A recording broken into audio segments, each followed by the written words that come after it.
Shift Happens podcast. Adopting new technology in our personal lives is easy. For most of us, it only takes a day or two of playing with a new app or gadget to become a pro. But adopting technology at the organizational level isn't so simple. It takes time to introduce, enable, and empower employees to seamlessly integrate new tech into their day-to-day, especially if they're used to working a certain way. Today, we're talking to Jennifer Peabody, Lead Technical Adoption Engineer at HAVI, a leading supply management organization. Jennifer shared her roadmap to successful Microsoft Teams launch prior to the COVID-19 pandemic and how that forward-thinking strategy has benefited her organization since. Let's get into it.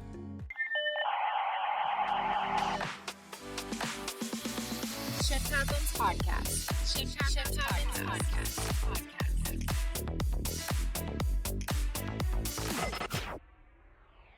Hello, everybody. I'm Dr. Raymond and welcome to Shift Happens podcast, where you'll learn from top leaders on how they tackle their most challenging modern workplace initiatives and transform their organization with technology.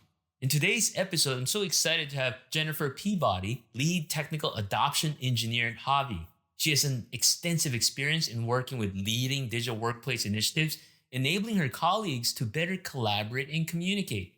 Hi, Jennifer. Welcome. Hi, Dux. Thanks so much for having me. Wow, it's just been a crazy 2 years, isn't it? Definitely. Who would have thought? You know, millions and millions of people, I'm sure including your organization, have adopted Microsoft Teams. And I also know HAVI started their adoption way before March 2020. What inspired y'all to add this capability to your toolbox just way ahead of everybody? Oh, so way back in 2019, we as a company adopted a cloud-first strategy. So in support of that, we decided to invest in the Office 365 suite of tools, which now, of course, is M365. So we were already using many Microsoft tools, such as Outlook and Office, SharePoint, Skype, and et cetera. So this really kind of made sense. What we were really looking for, though, was a single space for collaboration, right? One place that we had to go. We were looking to move more casual conversations away from email. As you know, inboxes get overloaded with threads that can be, really long and cumbersome to work through, especially if you're being pulled into a conversation halfway through. We were also looking for a way to securely work with both internal colleagues and external partners. And again, looking for that single space for collaboration, being able to have conversations, chats, calls, meetings, shared files, and all that good stuff in one spot was really key for us. Most people tend to use several applications in a day. You have lots of tabs and windows open, and it's really cumbersome to jump from tab to tab, application to application, anytime you wanted to do something differently. Teams pulls all that into one space, so it really minimizes that, and then it just increases your productivity. It kind of streamlines the way you work, where you can reach all of those applications in one spot. So that was kind of the overarching initiative for us with Teams. But we were also looking for transparency of topics and discussions, if you will, to be available to a much broader audience, right? So as email threads sometimes do not include everyone initially, as I mentioned before, they get forwarded. Long threads are really hard to catch up on, but the use of Teams would really help to keep everybody in the know. Anybody can jump in and see a history of a conversation very easily. This would work very well with new folks in onboarding. And then, of course, Teams just provided a lot of flexibility. The main thing was that it would support working from anywhere, anytime, and on any device. And that was kind of the direction we were looking to move in anyways. So that really supported us, especially being a global company with a global workforce, different time zones. This really provided that flexibility. I think if I were to summarize it, right, these three core points is really having a one-stop shop, making it convenient so you don't have to context switch. Information you need is in one place. Second is to streamline communications and be inclusive. And then third is really to enable people to communicate and collaborate whenever they want to, however they want to, wherever they want to, right? Correct.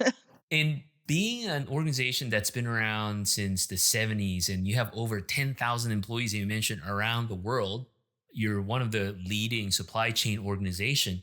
How was adoption like? It sounds like a gargantuan task, thinking about the different types of roles and people and culture and habits, frankly, and how people work. So, do you mind walking us through and walking our audience through what the strategy was like and what are some of the quick wins or even things that you learned that didn't work? Sure. So we did roll out in phases, of course. We chose not to do the big bang, which would have been a real gargantuan task, if you will, since we have so many employees. But we started with our local U.S. office in Downers Grove in Chicago. And at the time, this was a new role for me. I was the first person to take on this task, if you will, of introducing and rolling out this new collaboration tool. So even though I love technology, I love it. This is a dream job for me. I'm not a very technical person, right? So communication, first and foremost, was key in setting up what was going to happen, what people can expect. Why are we doing this? And what is going to be the benefit for them? What's in it for me? Right? Everybody's, wants to know, how is this going to help me? Why would I even want to use this new tool? I already use something else for that. I'm already using SharePoint. I'm already using OneDrive. I use Outlook. Why are you giving us yet another tool Right. in our toolbox to use it, right? If it ain't broke, don't fix it, kind of thing, right? Exactly. So I like my communication style is just very casual. I don't like to speak in technical terms because my motto is if I don't understand it, then chances are there's a lot of others that aren't going to understand it either. So I try to communicate in a very casual way, casual conversation. So I began about 6 weeks prior to our launch with a bit of a teaser campaign. So I teased with new technology coming out. It was going to help with productivity and collaboration. And I try to focus on specific scenarios that will resonate with my audience. So again, this, global workforce, how do I communicate with somebody who's halfway around the world, during off hours? How can we work together on documents, that sort of thing? So that really kind of helped to draw up some buzz, if you will. And it kind of got people excited about, ooh, this sounds like it might be, kind of interesting. So communication definitely key. Yeah, I think you hit on something that's critical, yet a lot of us, especially in IT, I'm guilty of this, take for granted. Because oftentimes, coming from a technical background, my background's in IT, I run IT organizations before, is there's this assumption that, oh, people figure it out. We'll just let them know, here's a new tool, Microsoft Teams or Microsoft 365. We're going to roll it out next week. Have a good life, Yeah, right? good luck. Exactly. And I think through the years, a lot of us have learned it doesn't really work that way because as technologists, I live and breathe this every single day, but we often forget that others who's not in IT, this is not their day job. It's a tool that enables them to get their job done. And I think having that relevant communications and putting the context is critical. That's why I've seen organizations like what you described as having guidance on, to put it bluntly, when to use what, right? Like you said, okay, off hours, it'd be more ideal if you have a thread versus IM people, because if you instant message people, there's that sense that you may want to respond right away. So putting those guardrails and putting those guidelines on how your organization would leverage it is critical because every organization is different as well. Absolutely. Absolutely. Another key piece to this was making sure we had a variety of channels for learning, right? Training resources. Everyone learns differently and at their own pace, right? How we consume um, resources when we're trying to learn something new. Some people prefer attending a live class. Some people prefer watching videos, at their own pace, on their own time. Some people don't mind attending virtual training. So everybody's different. We wanted to really make sure we provided a lot of different channels for learning. So we were able to schedule topics both in person and virtual. We utilized our third party learning platforms like LinkedIn Learning. And we recommended, different videos to get people started. We utilized Microsoft's library. Of course, they have some great resources. We made sure that we had quick start guides for people that they could print out if they wanted to. They wanted to have something really quick to reference. So, in addition to that, we also made sure that we actually created in teams, we created a team, a self service training portal, if you will, where every day, me and my other partner at the time, teammate, we held open office hours so that if people had questions, they could reach out to us directly. And it also gave people some experience with Teams, right? We were driving them to Teams. If you want to talk to us, come to Teams. So it was kind of a kill two birds with one stone, if you will, driving them to Teams. So that was another thing that we did. Also, we kind of made a big deal out of it. We had events planned around this to make it fun, right? One of our most probably the best thing that we did was we created what we called a digital workplace fair. So, what better way to get people, used to new technology than getting them in front of it without any fear of breaking anything, right? Without any fear of, oh, what if I do this wrong? Correct, correct. Yes. So that was extremely it was very interactive. We set it up like a state fair type thing, like a carnival, where we had different workstations so they could get in front of teams, not only the collaboration piece of teams, but then the video calling features of teams. And again, this was all kind of in the beginning, right? In the early days of teams. And we use this as a great opportunity to get them in front of the other technology we're using like OneDrive and like SharePoint. So, Sure. you incorporate some food, some fun, some games, Love it. and it was a huge success. So we've done that a few times before. Of course, we were relegated to work from home, but we have definitely have plans to use that in the future as well because those that was a very successful event and it was just really fun. And this is fantastic because oftentimes when we think about driving adoption, right, there's this, I don't know, stereotype that, oh, we'll need a lot of money. We'll have to send people to training. We'll have to, but the way you describe it is so fundamental, but yet very effective. And you have to be creative, right? Like you described, it's kind of like a school fair or state fair, you have a little booth and have food and maybe have little games. And that's one way, an effective way, I should say, for people to learn because they're engaged. I talked to another customer. What they did is they did the little teams Olympics. So it was around Summer Olympics. So they had a theme where, they themed it around the Olympics where every week it's bite sized. Okay, this week, you need to do co-authoring, for example, and whoever does something, you get certain points. So they get medals. So we can be very creative in driving adoption. People learn, but they also have fun.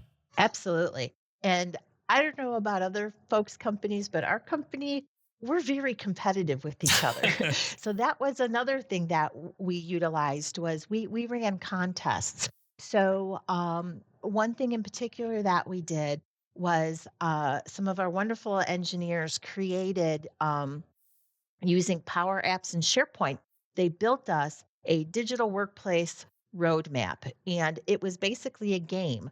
We had four levels of tasks, and there were five tasks in each level. So it was a Power App, so you could even do this on your phone. So if you're on, Mm, let's say, for example, level one in Teams, here's four tasks for you to complete, or 4 or 5 tasks, create a team, share a file, all ranging in levels of complexity, right? Difficulty. Right. And so that was the roadmap game that we ran over about, I think we did that over a 4 week period. So that, and we had leaderboards where, it's people were completing, here's the top 10 leaderboard from week to week. So again, it's, it's getting people engaged, bite size, right? Simple, one thing at a time. They're learning it, they're using it, and they're also their competitive nature comes out. So they want to win whatever our prizes were, right? Right. And fast forward. So y'all did this prior to the pandemic, then the pandemic hit. hmm hmm How did, I would say, this experience, or really the preparation y'all did, impacted the workforce during the pandemic? Yes, very much in a positive way. So we were absolutely well positioned to make the transition to working remotely, since we had already had teams in place for several months. Um, if anything, I think it made a larger impact on folks that um, were kind of, as we classify in the resistor category, right? Um, they're using Teams for the bare minimum. We actually went so far as to make the transition to using Teams as our telephone. So we got rid of our desk phone prior to this. So they were using it only when they really needed to. But this kind of forced that, right? Mm. So now Mm-hmm, we had mm-hmm. this bunch of folks that were just using Teams minimally, and we had to catch them up to speed. So we continued providing those training resources by switching from live training to virtual training. So that was a little bit of something new for us as well, because we had not previously done virtual training for a larger audience. However, again, being virtual, and we had the opportunity then to record these training sessions, and then we were able to make them available to everyone across the company. So it didn't matter, Right.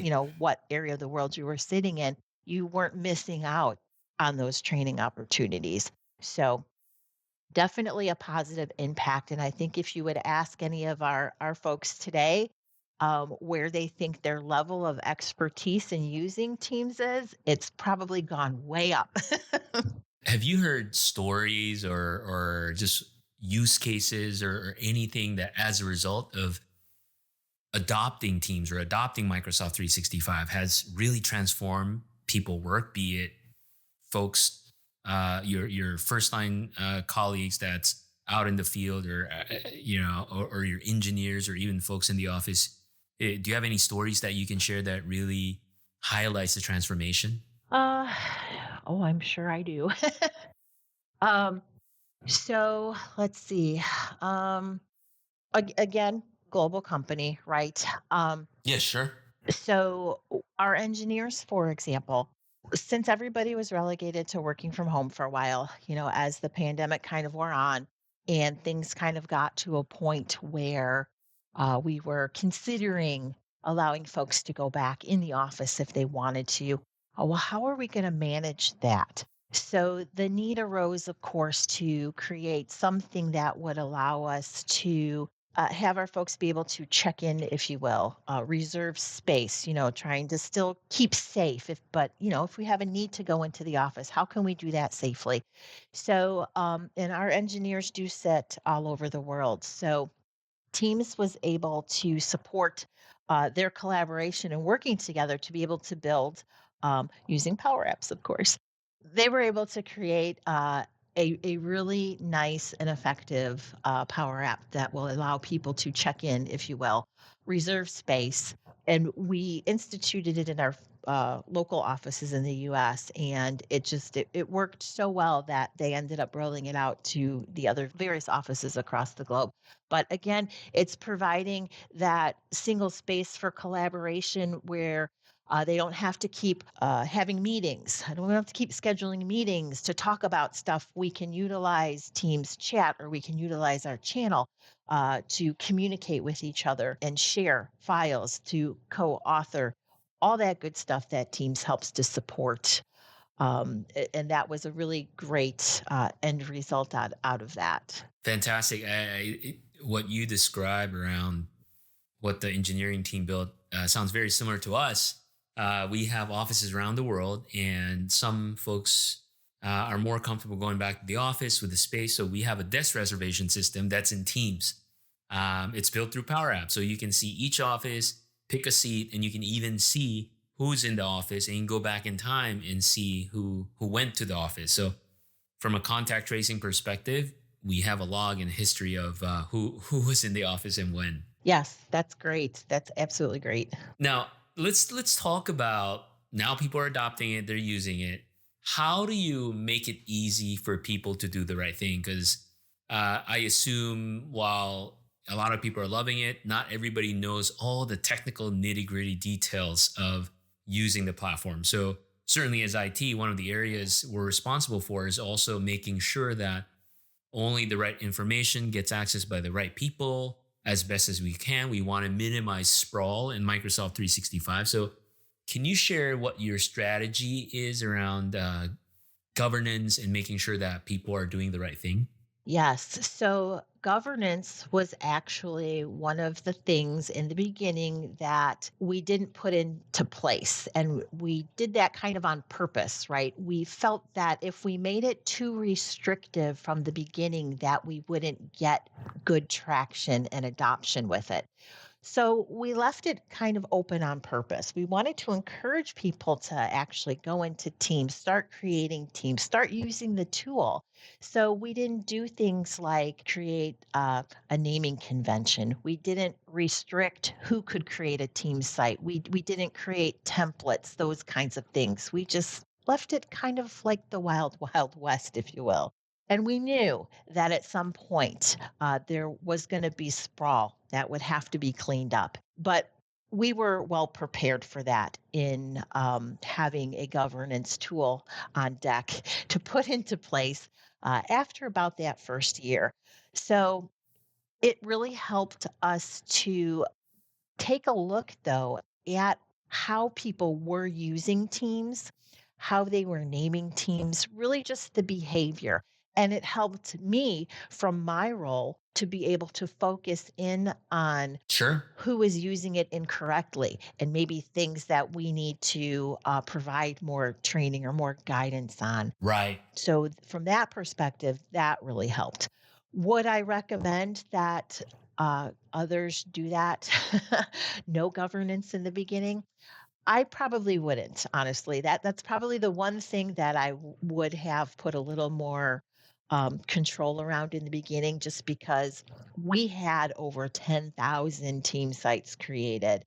And some people were using them correctly and some people weren't. So, but again, it really provided kind of a bird's eye view of how people were using it. And again, it allowed me to kind of hone in on what additional topics that I needed to provide some guidance and training on. So we continue to do that to this day, though. So I create weekly tips and tricks. I send them out every week. We are actual participants in Microsoft's TAP program, the Technology Adoption Program. So we get to see way ahead of everybody else the new features and functionality that they are planning for teams. And we get to test those features and functionality and provide feedback to Microsoft on those new features and functionality. So I feel like we are have a small hand in shaping that new stuff that's coming out, right? So we like to be on the cutting edge of technology, and we like to see what's coming out, and we like to be a part of maybe having a hand in determining, how those features are going to look when they are rolled out. So I would highly recommend becoming, a participant in that TAP program if you have the opportunity. That's awesome. And you're absolutely right. Especially now that your organization has seen the power and the value in how much better, frankly, in this new world of hybrid work that teams can help them. I think it's just a natural transition for them to see also the power of related technologies, Microsoft 365, like you're describing, Power Apps and Planner and other capabilities as well. So people be more open versus the thinking, well, email works for me because now they've seen the light, right? They'll be able to think about what else can I do more with this to help get my job done faster, better, sooner. Yes, absolutely. And now that most people have adopted Teams to the point where they spend a good chunk of their day in Teams, the extensibility that Teams offers makes it easier to introduce other Microsoft tools specifically, right? Because we can show them how those tools integrate with Teams. Like you just mentioned, Planner, for example. I have people all the time ask me, do we have something that, I can help keep track of tasks, or what can we use to, make our meetings more engaging now? And as you know, that's been really key. Connectedness, right? Some of these buzzwords: connectedness, collaboration, work-life balance, well-being. Teams helps to support all this in many different ways, right? So another reason why we really love this tool. That's awesome. Especially, I mean, we can go on and on. We can talk about Vivo. We can talk about Oh, yes. yeah, all these capabilities. In the interest of time, Jennifer, thank you for all your wonderful nuggets of wisdom. But if you were to leave an advice, especially for a lot of companies that have actually jumped on Teams but are still, just touching the surface of it, maybe they're using it for calls and meetings. What words of encouragement do you have for organizations to really keep pushing forward and making sure that they maximize their investment in Microsoft 365?